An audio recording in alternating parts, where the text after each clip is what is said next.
we should be all set. Thank you, Dr. Bars. It is 5:32. We'd like to start the policy subcommittee meeting for the Amity Board of Education, May 17th, 2021 at 5:30. I already said that. All right, so first item on the agenda is the approval of the minutes from the last meeting. Would somebody like to make a motion and then we can have discussion? Thank you. Mr. Davis, I believe. Yeah.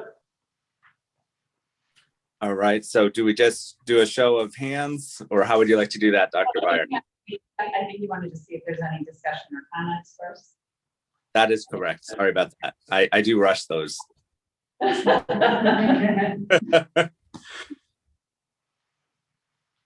All right, so hearing none, yeah, I think we can just do a show of hands as long as Mr. Howard, you keep yours up long enough for Ms. Caro to see. And I will say hello to Pam Barrow. Hello. And so all of those in favor? I'm gonna abstain. Opposed? Gotcha. And then Mr. Mayo will abstain. thank you.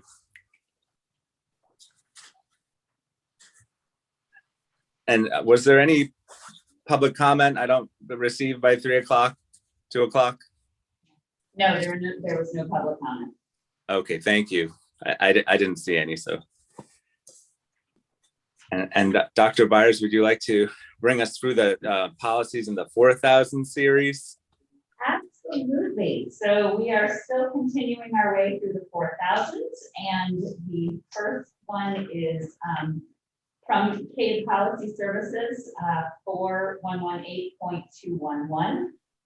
It is a policy that CAVE sent to us as optional to consider, but it is not required or mandated.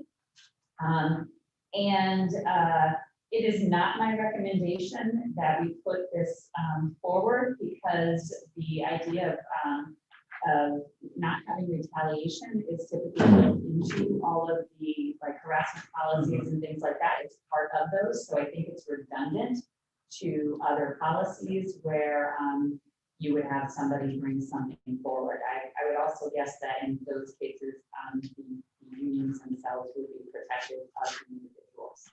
So it is not my recommendation that this goes forward to the Board of Education. Thank you. And that's a very helpful explanation about the harassment that we have the various policies around harassment. So thank you. Are we going to take these one by one or are we going to take them together at the end? I think what we'll do is like we did the last time, we did take them all at once, but we sort of summarized what we were doing with each of them before we took the vote. Yeah. So it would be my recommendation that we would do that again, unless the committee has something different than the recommendations that we discussed. We can change those. Quick question though, if we're not gonna do anything, we don't need to vote, right? No, but what we ended up doing the last time, you weren't here at the last meeting, but we just reviewed all the 4,000s and everything we decided to do with those and then just approved them as discussed. Okay, so when we go to approve, we'll just say we're gonna approve the ABCD or policy numbers. Yeah. All right. Yes. But that wasn't here last time. That- Well, for example, yeah, like to not consider, there was a summary of absolutely every action for every single policy. So I kind of did vote on not considering it. You know what I mean? So we'll just categorize which ones we're not gonna consider and which ones we're Exactly. Okay. Wonderful. All right. So policy 4118.22. I'm actually recommending this as a new policy for the board to consider. When Kate presented theirs, and I have done a modification of the one that came from Kate. They called it a code of ethics, and they actually drew on the code of ethics that the CEA has developed for teachers. When I have a individual, at least so far, where we have had somebody who has been not demonstrating the professionalism we would expect in Amity, I have a tendency to reference what is called the Connecticut Code of Professional Responsibility for Teachers. And Carla would probably know this, Mr. Davis may remember it too. Every time you renew your certificate, you get a copy of this code in the mail. One of the challenges that I have had is that even though I will often reference this code of professional responsibility, I have had people tell me that, that because it's not policy, they aren't, that I don't have the authority to sort of enforce it. I won't quite say how they put it, but it was kind of treated like. Oh, dear. So I feel like if we develop a policy that says our teachers are going to adhere to the code of professional responsibility for teachers, then if somebody is in violation of that code of responsibility, I can also say they're in violation of board policy 418.22. And so that ties it together very nicely that it's something that the board supports. There would actually be an appendix to this policy that lists out what the code of professional responsibility is, and it is just the same one from the state. So I can just say that this would be helpful in a couple of issues where I've had with discipline teachers, and so I would appreciate consideration for establishing this new policy. That's a very helpful explanation. Thank you.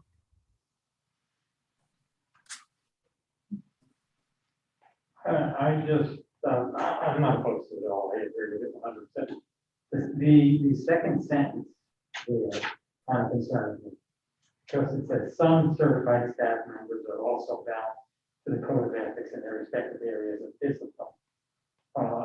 Now, I know we're referring to those areas that have a code of ethics, but it kind of implies that some are and some are not. And I think that actually, it's true in the sense, like, for example, like school psychs have an additional code of ethics Right. that goes beyond this one, Mhm. but a social studies teacher Right, does not. right. So now I would assume that if they were in violation of the code of professional responsibility, they are also in violation. I don't think they could be in violation of their code of ethics and not in violation of their code of professional responsibility. I do think that you could possibly be in violation of both of those. Mhm. So I guess if I was looking for additional evidence for why somebody's conduct was unprofessional, I might turn to not just the code of professional responsibility, but also if there's a particular code of ethics for that individual. Could we revise the language to remove the word some and just say certified staff members? Sure. Certified staff are also bound to a code of ethics in their respective areas of Yeah. discipline. We could do that. Take out some, that's your Take recommendation. out some, yeah. Because if there isn't a code of ethics in their area of discipline, Right. then I see what you're saying, that you could have some within that discipline that were bound by it and others within Right, the you're discipline saying were I'm not. not bound I by it, understand. right, yeah. So yes, we absolutely can, and that clears up. Better comment than the one that I had about the mute button, George. Thank you very much for that. You're right, that was my first thought after reading this, was like, do I have? Good call, Mr. Davis. Paul.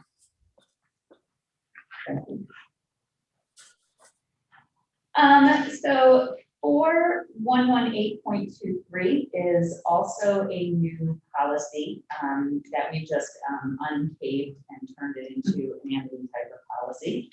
And it is one that we have not had, but we've actually discussed from time to time, particularly after this year.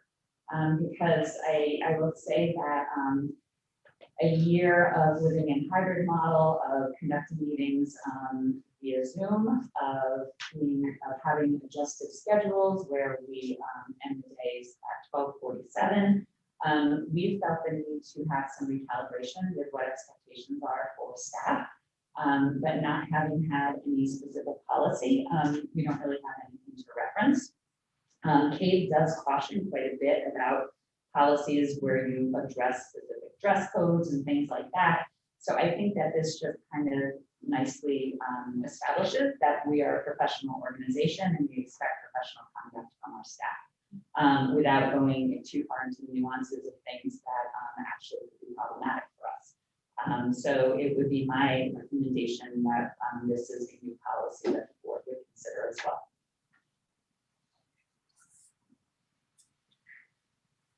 I think when you put it in the context of this year, then that makes sense. my first thought was, well, this must be covered under something else, you know, that these expectations, but We really don't, yeah. If you think it's 4118.23, it's a very broad policy that then covers all the 0.231, 0.232, 0.233. But we never had the overarching policy that covered everything, and in the absence of having some that were really very specific, we didn't have it. It was missing. So different from retaliation that's covered by all the harassment policies we already have. This is one that we didn't have. That is correct.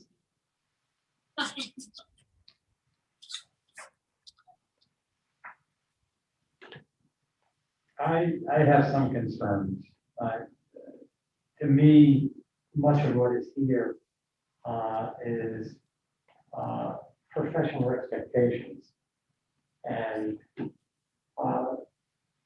know, when we talk about board policy, for example, the employees are expected to work report to work appropriately dressed, on time, and fully prepared to perform the duties.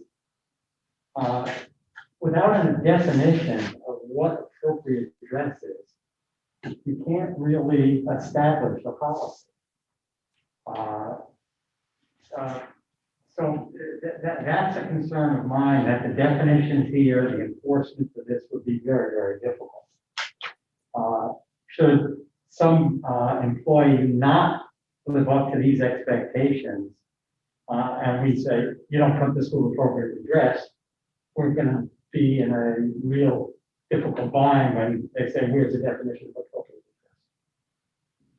So, you know, I think the language of it, I understand. Is it only that particular section? Would you No, I- disagree with the on-time part? Or It says they expect to perform the duties in a timely and efficient manner, refrain from inappropriate conduct.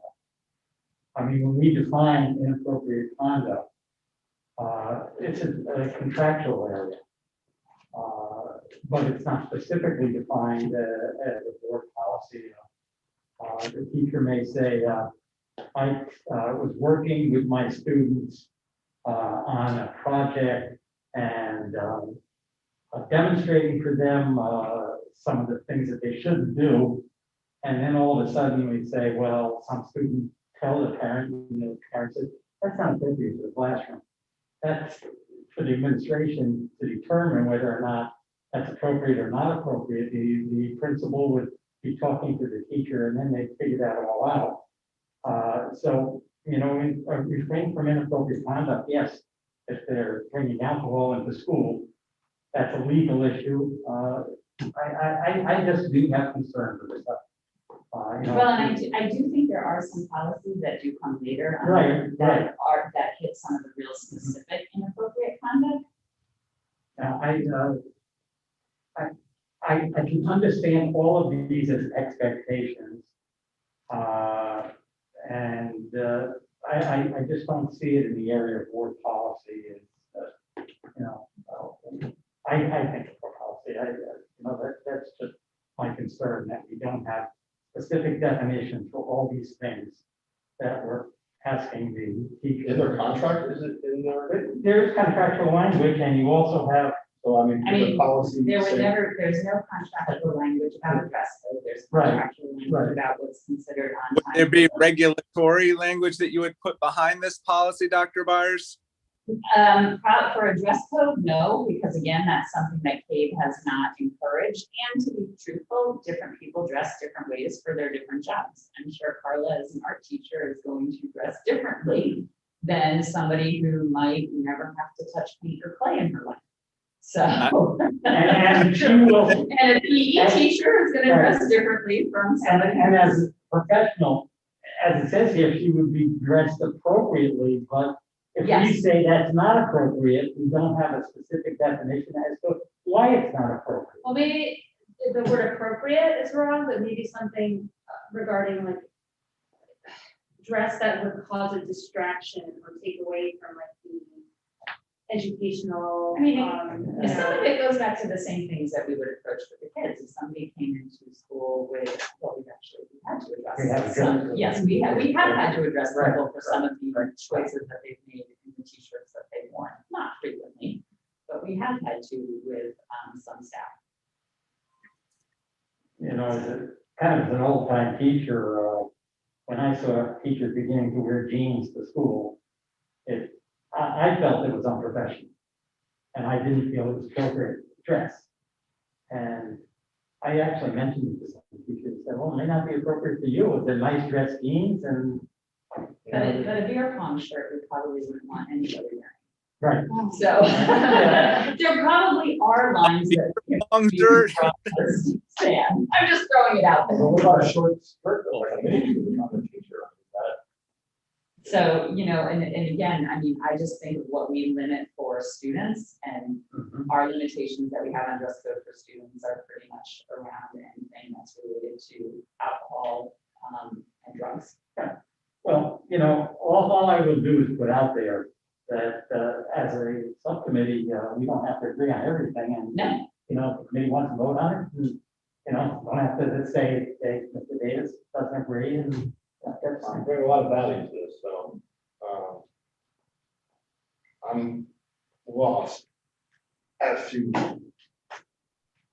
where to go on this, because I see your point. I mean, if I look at a teacher that wears a miniskirt to school, I mean, when I was in 7th grade, in 8th grade, in 9th grade, because it was middle school, there was a teacher that wore a miniskirt.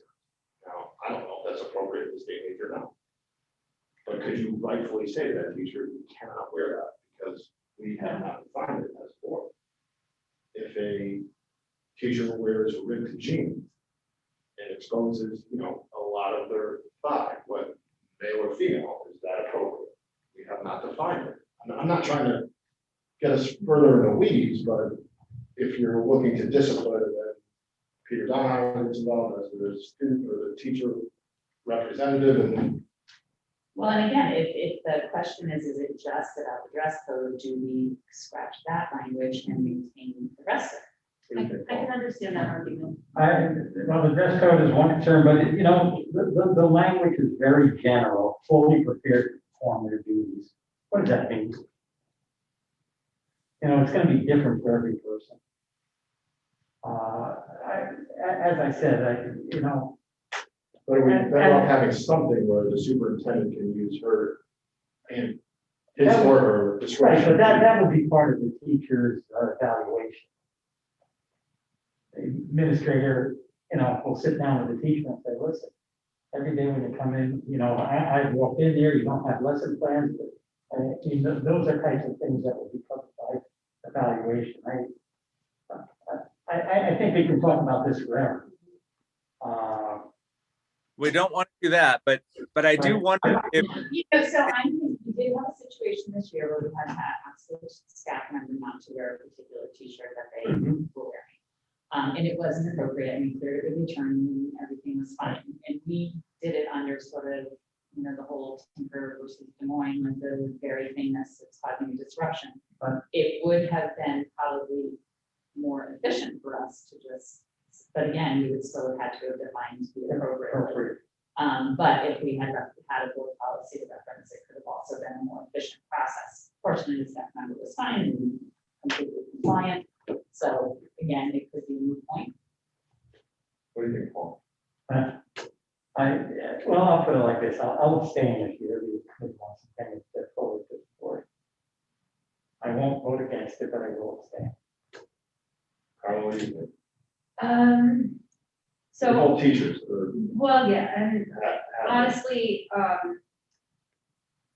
I can see the argument for having this because currently there's a situation where I am, where there's someone, and I don't know if there's a policy like this, but there's someone in violation of many of these things, and it's been increasingly difficult to, other than putting it in their review, to hold this person to the things that, to correct these issues, I should say that. It's not me, but I just wonder, I can see how this could be useful for you, in situations, you know. Well, in the and to district. be fair, I also actually think the third paragraph is relevant for employees, Mhm. because there certainly are I mean, they're entitled to their personal life outside of school. Right. And that their personal life is their personal life unless it's disruptive to the board. I think there's also a level of protection for employees in this policy as well, or assurance, I suppose I would say, not necessarily protection, but assurance. But I think for a matter of time, though, I think I'll be voting yes, just to pass along to the full board for yeah, all more people to weigh in. It might be good for conversation and have more people weigh in on it. And it's interesting that both do you Carla want to table this and Paul, until- oh, I'm sorry. What I was gonna say, if you want to table this, if we want to think about this until the next policy meeting, bring it back. Yes. And have us reconsider it, but process it a little bit more. Yeah. And then at our next policy meeting, we can decide what to do with this going forward to the board. That sounds good. Okay, I like the sound of that too. Table until June policy. yeah, Perfect. okay. All right, so moving on to 4118.231. This is the current Amity policy, which Kate identifies as being appropriate as written. Although they did suggest updated legal references, which Ms. Harrow has done for you. So I think it would be safe that we could just say that we review this, update the date of the review with the updated legal references, but not actually bring it to the board because there's real no substantial edits to the policy itself.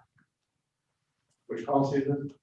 4118.231, the alcohol, drugs, and tobacco policy.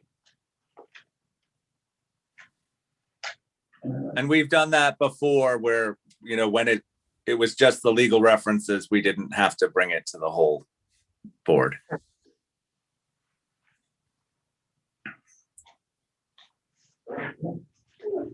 And then policy 4118.232. I actually believe this may be a mandated policy, although they did not mention that, but they did say this one is also appropriate as written.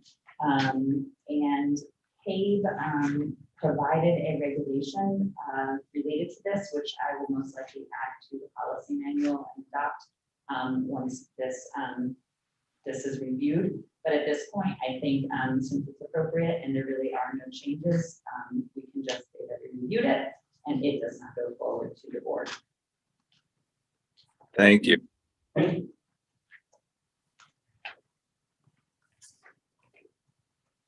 And then policy 4118.233. It is currently not one of our policies. And I can go either way with this in terms of either the board deciding to adopt it or we just not have it, because you shouldn't have firearms on school grounds anyway, unless you are an SRO. I think So, this came up a few years back, so maybe we should table this one to June too, because I think it'll be good to discuss. okay. But Mr. Hurley brought up, in a sense of around Veterans Day, if a veteran group is going to bring in some type of, Yeah, like, yeah, to show, you know, that there would be the proper protocols to be able to do that. So maybe we table this one too, bring it back in June. But was that under a different policy? I remember the issue when I first started. I can't, I mean, it wouldn't have been under this policy we don't have, so it definitely wasn't under this. policy. Okay, got it. So I don't know if it's. We can ask Thomas Hurley what he meant, you know, that's, It may be under the actual like education or instruction policies. And it certainly had been a discussion at one point, sort of in the wake of some of the school shootings as to whether there was ever an exception to the rule of no weapons on school grounds. And it was exactly the explanation we were providing, is that sometimes it can be an appropriate situation. So, And I remember some veterans actually speaking to me about this issue. because of the state rep at the time, and there may be some statutory language also that refers to it. They wanted to provide a program for students on Veterans Day. Yeah. Yeah, so- Okay, So Table this one. research it. so we can table that one, and I can actually do some more research to see if there's anything other than state policy available. And Steve, do you want to reach out to Mr. Hurley? Thomas P. I will. All right.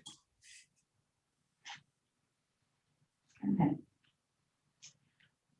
So 4118.234, again, Kay reviewed it and they said that the existing policy is set. So I would just say that we review it and update that it has been reviewed. Okay. Thank you for that recommendation. And so, Ms. Carey, did you update legal references on this one? Not in the pocket. Oh, wait, 411, which one are we on? 4118.234. Yeah, Okay. yeah, All sorry. right. Thank you. Moving on to 4118.236. This is the medical use of marijuana for personnel. And I'm just going to be frank, if it's not a policy I want to touch yet, I'm going to wait till somebody else deals with the legal issues that are associated with that and gets to state statute. So I would just recommend like we just not adopt that one. Everybody's okay with that. It's gonna be somebody else's fight, not mine. Okay, let's see, 4118.24. So this, Psychotropic drugs, is that the, yeah, what was that, George? Was the- Marijuana. that one psychotropic drugs? No, that was That was the marijuana. marijuana one. Medical Oh, this is marijuana. Medical Or no- marijuana. Is that how you say it? We're just not recommending it to the board. Correct. Okay. Yes. So, the student staff or staff student non-fraternization. So the current Amity policy is just version 1, just that one line there. And there you can see that Cape has a lot of different versions. What I would actually recommend is we just create a more robust policy in this area. Not that I see any need, but I want to make sure it's sort of more comprehensive than just our version. So this is, you have to follow my train of thought here. I highlighted and I put a number in front of how I think the policy should read. So version 4 is where it would start with the number 1. The Board of Education requires all employees to conduct themselves in a manner which will maintain the authority and respect necessary in the educational setting. Then it skips up to our current policy and where there's a number 2. Staff members should maintain professional relationships with students which are conducive to an effective educational environment. Goes down to number 3, which is under version 2. Any action or comment by a member of the school staff which involves romantic or sexual involvement with a student is considered to be highly unethical and unacceptable to the board. Then it goes down to the bottom of the page where it says number 4, it is the policy of the Board of Education to prohibit any sexual relationship, contact, or sexually nuanced behavior or communication, verbal or nonverbal, between a staff member and a student while the student is enrolled in the school system. This prohibition extends to students of the opposite sex or the same sex as the staff member and applies regardless of whether the student or the staff member is the initiator of the behavior and whether or not the student welcomes or reciprocates the attention. And then it finally ends on number 5, which is under version 3. It is the responsibility of the principal of each school to emphasize the requirements of this policy and to provide appropriate follow-up on any complaint or evidence of failure to follow the policy and related regulations. I think that's excellent. Yeah. Great job. Thank you. Thanks when somebody gives you the right language you need to use. Yeah, and it just gets it started. Right, yeah. But yeah, I think that that encompasses everything that we Yes. need to address. And it makes our current one a little more substantial. Not to, what happens though if, let's say hypothetically, you have 2 male staff members and a girl walks by and they say, wow, you see like the shirt he's wearing and how tight it is and stuff like that, and someone else walks by and hears that conversation, whether it be a staff member or a student, is that addressed in here, or am I? That would go to the sexual harassment policy. So this is really maintaining. relationships. Presentation. Yes.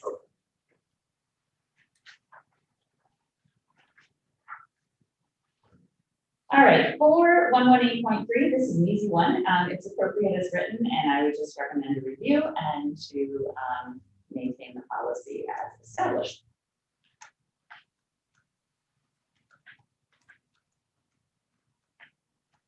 My fellow, or not my fellow, but actually my fellow policy member with teaching background, we're good. I would assume I. Actually, I would like to make a modification while I'm looking at it. Where it says personnel certified, I'd like it to say certified / non-certified, because that is appropriate. The first line. Yeah, at the very, very top. Where it says personnel / certified, it should be certified, non-certified. Because it applies to everybody, not just certified staff.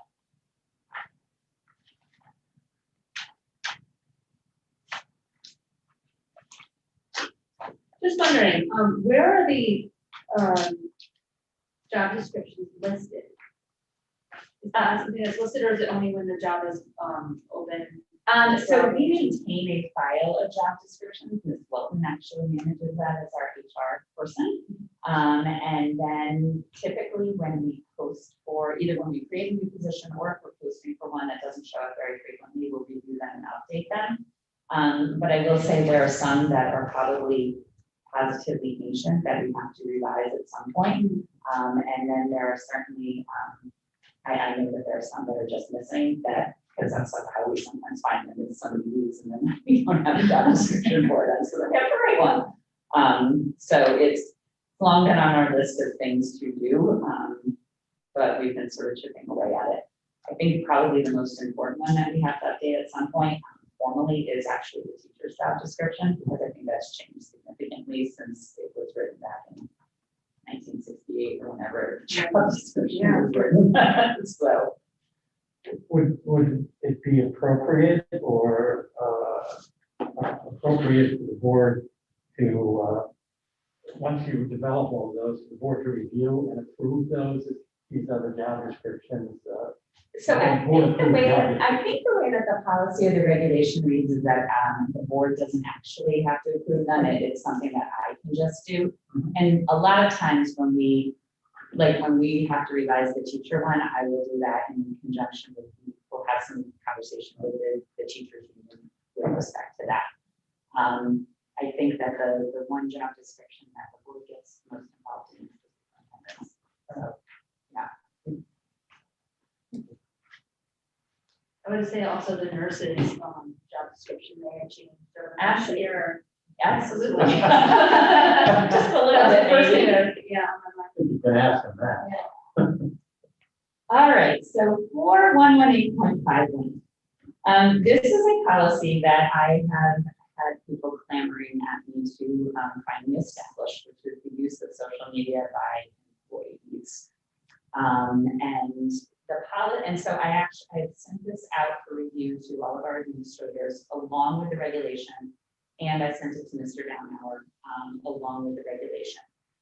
The regulation is probably the more important part to this because it separates the use of social media that is school sponsored, that an employee runs, versus the use of personal social media, and where the role of the employee begins in personal social media. And we've had several instances where employees have not recognized the influence that they carry by being an employee and posting onto social media to the extent that it actually is disruptive to the educational environment. And so this policy helps to codify that. It was written by the board's attorney, Carolyn Dugas and Floyd Dugas, because it crosses into First Amendment rights as well. So I wanted to make sure we were very clean and clear on that, both the policy and the regulation. But I would very much appreciate consideration for this policy. So again, I have a little bit of room if somebody is not appropriate on social media, personal social media, to be able to say that is not acceptable by board policy. And correct me if I'm wrong, like the Moodle, that is for classroom use, but it is a social media platform. Is that correct? No, so this is really going to apply to your real true social media platforms, Facebook, Twitter, Instagram. So anything that's sort of that we did like Google Classroom or Remind, things that are connected to the instructional platform would not be considered part of this policy. Okay, thank you for that clarification. I appreciate it.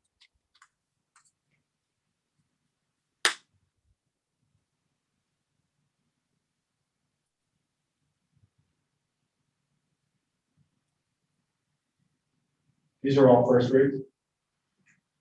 These would all go as first reads, yes.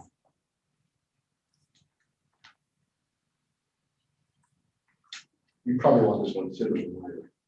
I would like to have it hopefully approved in June because I would like to start the school year with a review of this policy. So then we would have to make a special amendment to vote on this. Well, no, so if we did it a first read in June, we could do a second read in August. And it would be before the start of the school year. So yes, I would like it to go to hopefully the June meeting now because I would like it in place before the start of the school year.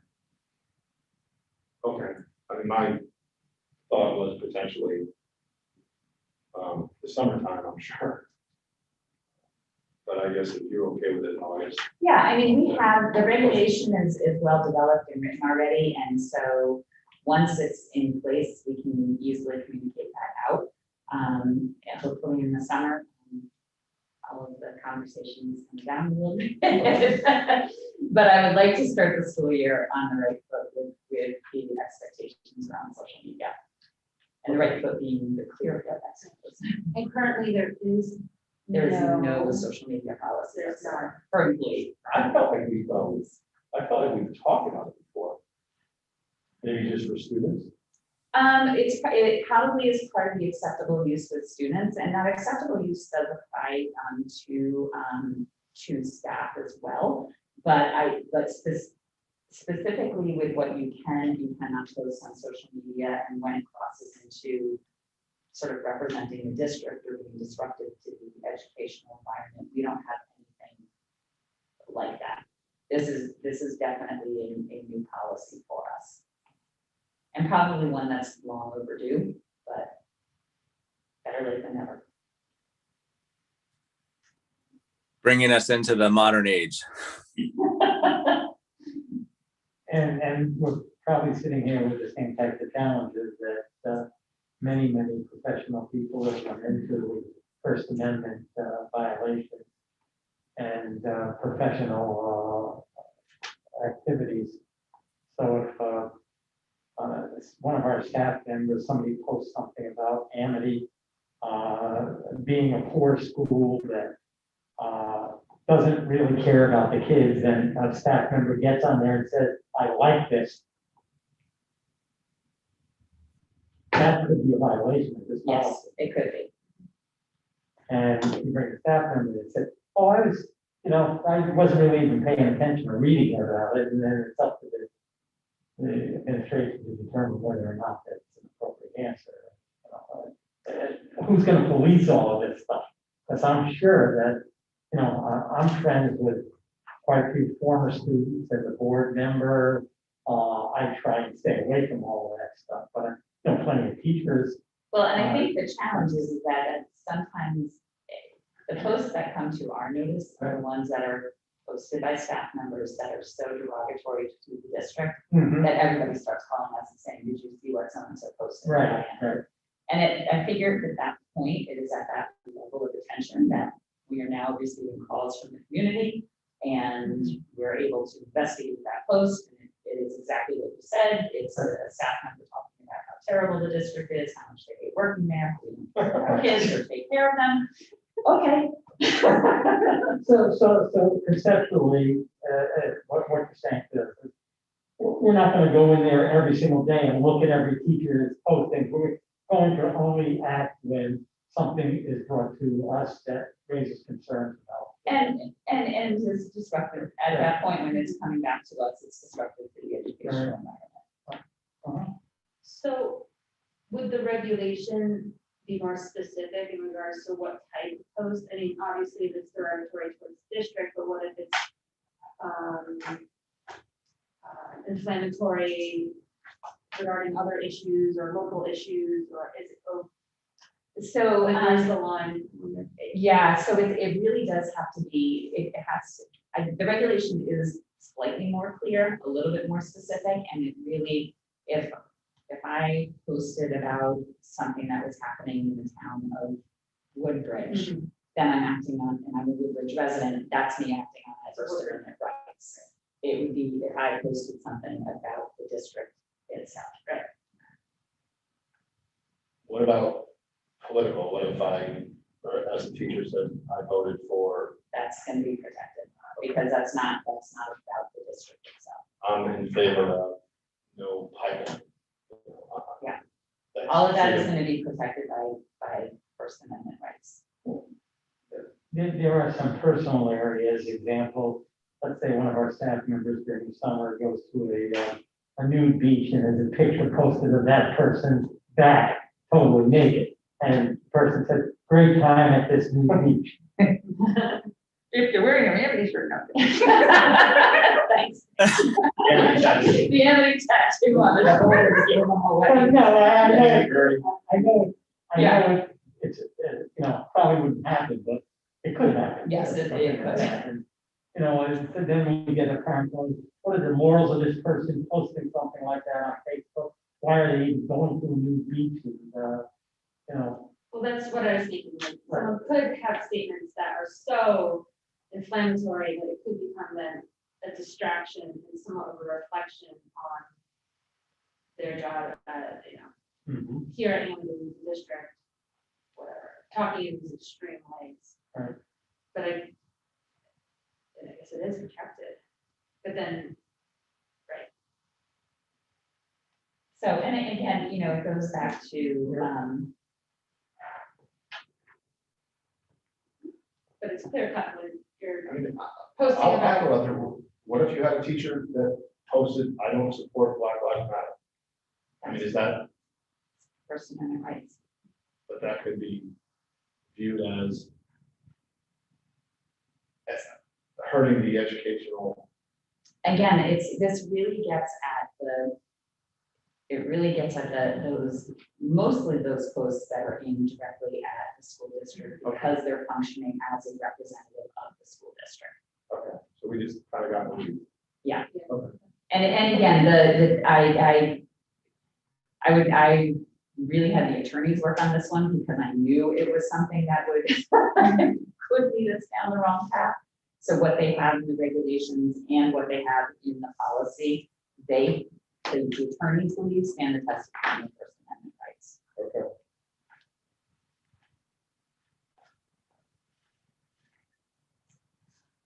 So that is it for the 4,000s. So let's summarize. And Ms. Carroll can correct if I have anything wrong. So A, we would not recommend to the board.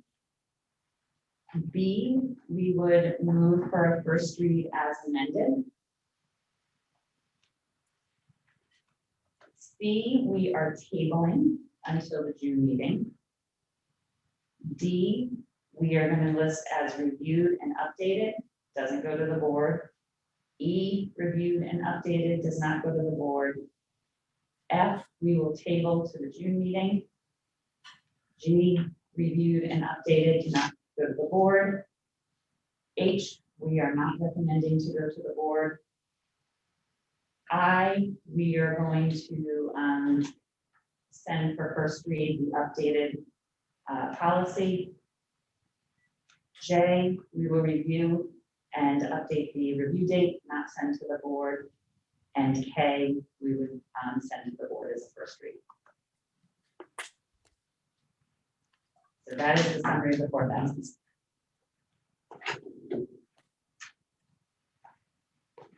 Thank you.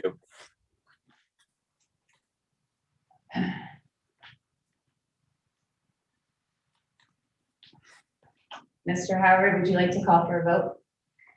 Or actually call for a motion? Yes. So moved. So. So This will get to a point for our next thing in the bylaws, just about audio in and out. But yes, so Mr. DeMayo, I think is making a motion to move or to take action on the policies in the 4,000 as discussed. Summarized by Dr. Byers. All right. thank you, Steve. It had a little help. Good job, Reed. It's number 2 on the day. That's right. I owe you one. All right. You don't need a second. Yeah. All right, any other discussion, questions, comments? We're good. We're good. So I guess we'll show hand. I'll show my hand, and everyone else will. So all those in favor, I guess, we're showing hands. All right, 4-0. Thank you. Thank you all. All right, so item 6, notice it does not say action, it just says discussion. So what I did, because I do think that this is something for us to consider, but there's no real rush on it right now, we have a little bit of time, is I know that Ms. McCrevin said that in the past, people have attended meetings remotely. Ms. Loomis and I went through all of our policies for the board, and we do not have anything that permits that, but there's no reason why we couldn't start crafting something like that going forward. Particularly whether it's for committee meetings, if that's more efficient, or if it's because of a real extreme circumstance, where somebody may have to call in because they're stuck in traffic or their plane flight didn't leave Minnesota in the middle of a snowstorm, who knows? So I think it would give flexibility, but not in the absence of having the policy there. We would have to create one. So the 9321 is actually an existing bylaw that we have, but we do not have the section on electronic participation. So it would be something that we would have to consider amending and updating. So again, I just gave you a couple versions of that to take a look at, and we can bring back and discuss and take action on in June. And then the other policy that I provided, or the other bylaw, is the 9321.2. And this one was developed specifically because of COVID. And I don't know that we would necessarily need one that is COVID specific again, but I thought that there was some good comments or good concepts in here that you could carry over into the actual, like if there was a desire to update that bylaw to allow electronic participation, I think there were some ideas that we could continue to utilize.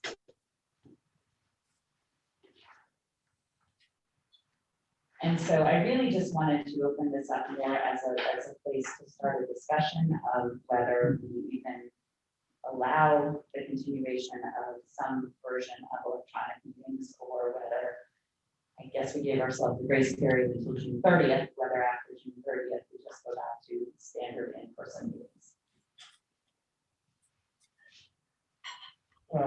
To my mind, we might want to consider another temporary extension, maybe to the end of December, and look at how we should change the bylaws, what we should consider. Give us more time to do that rather than the month and a half left before the June 30th date. And it also give us an opportunity, should we run into a situation where we have another COVID outbreak and we need to go back to the hybrid because more people will feel more comfortable attending the meetings before we have a permanent bylaw in place. there are definitely advantages to having it in place. Although, from my point of view, being here in person really makes for a better conversation. But, it looks like to me that this type of remote participation may in fact bring more people in or have more people consider. That's all, I travel a lot, I'm not sure I can make enough of meetings. So that could be one situation. Or somebody gets sick for 3 or 4 months and, would like to attend the meeting, but, is really not able to. I don't even know if we should consider what happens if we have a snow day on the day of board meeting. As the board had the opportunity to meet online or remotely as a student. So I think there's some positive we should consider, but I think we also shouldn't do it very quickly and take more time to look at it. Maybe we can table this and talk about it on our retreat. So I think we have a good point about snow days. And if there is a specific, we're anticipating a vote on something or doing this big enough, approving something, and then there's a snow day, and then that pushes it back, it could disrupt the workflow. When we're talking about contracts and we need contracts approved at a certain date in order to get things moving, and we have to, and rescheduling board meetings is obviously not easy. So I think that's a great point, Mr. Davis. Yeah, what I was hoping is that this summer, I know that Mr. Belfonte would like to hopefully work with to do some retreat days. And I think that this would be a good one to have a conversation with in the summer with the retreat. But I wanted to give it to at least policy committee first, so you can just take a look at some of the language, kind of like what I did with that fraternization one, highlight the things that you like and that seem to be reasonable and something good to consider, and then we can think of other situations. And as much as it's about the board members participating remotely, it's also that public participation remotely. We've done people could always send comments, but that whole idea of the public comment and it being transmitted via email that's new as of COVID. So is that something that we continue to have? And so I think that there's kind of two things that we have to consider, both the board part of it, but also the public part of the participation in the meeting and whether that goes back to full in person or we still allow for a remote option, which isn't that terribly burdensome for us. But I think two things when you look at stuff remotely come to my mind is voting. So can I make an argument that I was remote and I didn't hear it, I didn't see it, I voted inappropriately and then try to reverse it? So maybe something, if we are going to include remote in a timely manner or something, the people who are remote just say, yes, I voted that way or I didn't vote that way. Or am I looking at it too, am I looking at it too much? well, I mean, I certainly think we have had meetings where because of the technology, the message has not been conveyed as clearly as it would have been in an in-person setting. Correct. Tonight's meeting, a case in point. Exactly. Mr. Howard in his audio, but, and so I think, yes, it could be very possible that somebody, because of the technology glitch, made a vote in error. And I don't know how we reverse that. So yes, they could have remote participation and maybe we say that if that's the case, then they would abstain on those so that there wasn't confusion, or I don't know, but you're right, that is, the technology glitches have been. I would hate to see something go 6-6 or whatever, and then someone say, well, I didn't vote, cast my vote the right way, and change it. So that concerns me is the voting. The other thing that would concern me is public comment. I mean, if someone shows up here, we see what they look like, we see how they're dressed, in a sense. We know if they have a sign. If we're going to allow public comment, like right now, George could be holding something or, fire all teachers or, something, at least in public comment. Again, we see the person walk in, we have an understanding of, if they're breaking something. I would just be concerned if we're going to open up public comment to now someone gets on and they're not home. Well, I was actually thinking the process we've used all this year, where they have to send it to Ms. Carroll by 2 p.m. Correct. And we would count it as public comment if they acknowledge that that's what its intent was. Correct. And it can't be anonymous and they need to be a resident, just the way we. Have always done it, yeah. Yes, but again, and then it would distinguish itself from general correspondence, which we do receive sometimes, but, so just a couple of those thoughts that I've had. I think whatever we do, as long as we can at least increase or at the very least keep the same amount of public participation and then as well as board participation, but I see your point about the voting. Would you have to summarize the motion? The chairperson or? I mean, it could, but I mean, I guess that's the other challenge, and we've all seen it. An in-person meeting can be run more efficiently, and there's only, I don't want to turn board meetings that should be an hour and a half into 2.5 hours, because not only of the roll call, but also having to summarize every single motion that we make. That's the point of the conversation that we're having in person. So you're absolutely right, we could do that, but then at what point is the juice worth the squeeze, in terms of just having the conversation in person? I also, to be fair, I think it would allow something like that idea would allow people to be participatory, but would still encourage more people to be in person if they didn't have a vote in the issues. The other thing that Steve was referring to, I noticed the improvement in the technology of our meetings as we went along. It was the very first one, the one we Disaster. right. But you have to assume that the technology is even going to get better and better. And I know a lot of people in the business world say it's literally changing the way they run things and do things.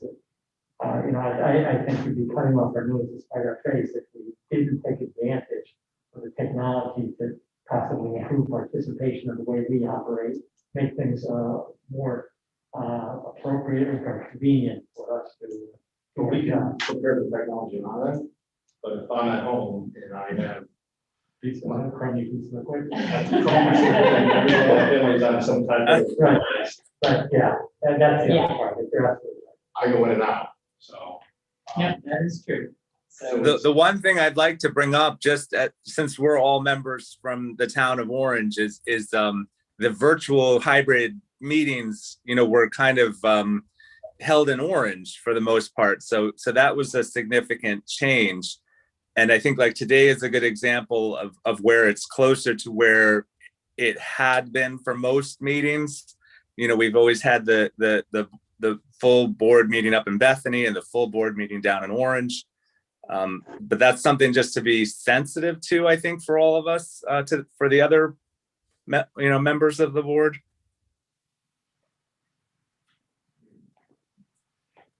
All right, well, I think for time, bring this up at the retreat. Oh, there goes George. He's back. that's, you muted yourself again, George. You're muted. I know, I said I almost sneezed. Oh. All right. Plus, what's to say, someone doesn't go running across the background and, No, yeah. swearing or, using inappropriate language and then that's on. So I think it's a delicate balance. I like it where you can participate if you're running late or, but I prefer, as I think we all do, in-person meeting, so should be fun to discuss. You're right, though, going backwards at this point, we're so used to doing this, why not take advantage of the benefits and try to fit it in with the way we've always done things, but in order to increase participation, just have to figure out nuances there. Maybe if it's a vote, you have to your vote ahead of time. Because then that indicates the discussion. I like your idea that, you know, people can participate in the discussion and share their thoughts and try to sway their fellow voting members. Mhm. But it's the people who are attending in person who actually get to vote. I think that would encourage in-person attendance, but if somebody really can't attend but wants to participate, then they can hear, they can weigh in, they can be part of the discussion. So a way to It's- avoid taking advantage of. Yes, because what I would hate is to have a board member who never crosses the threshold of the school or meets anybody in Mhm. person. Because it's just easier to always stay at home. And But I'd that like to doesn't think, seem true to the nature of the position. right. And I'd like to think that COVID is over, but we don't know what the fall is going to bring. And, you know, we may, I'm not even gonna say it, but, you know. God help us. Yeah. All right. So, So just, we'll review these and. yeah, review them, give some thoughts, like I said, highlight language that you like, it'll be a good starting place when the board does finally go to a retreat to start having the conversation, but I think just to, I also want to kind of keep it in the forefront that it's something we will start considering. That we don't have a policy, but we absolutely can start making inroads towards that. So one last question, when we have our full meeting in June, does that mean there's no remote participation, or are we still following that protocol even though it's after meetings? We'll still follow, we'll keep the whole process going the same as we have through June 30th. And then, The board voted to do that. yes. Yeah, that, you, Oh, yeah, I that, meeting, that was actually. Oh, you weren't, yeah, you weren't at the last meeting, so yes, we deliberately voted to continue the way we've been operating at least through June 30th. There was one person that voted no. I've only watched half of the meeting so far, so while I'm holding on. We'll get to that part. All right, Mr. Howard, I think that's it.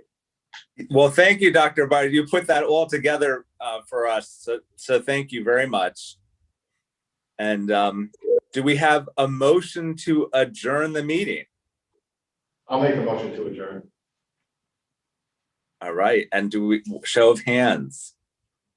Excellent, it's unanimous. Thank you all very much. Thank you. Thank you all. Thank you, Ms. Perro.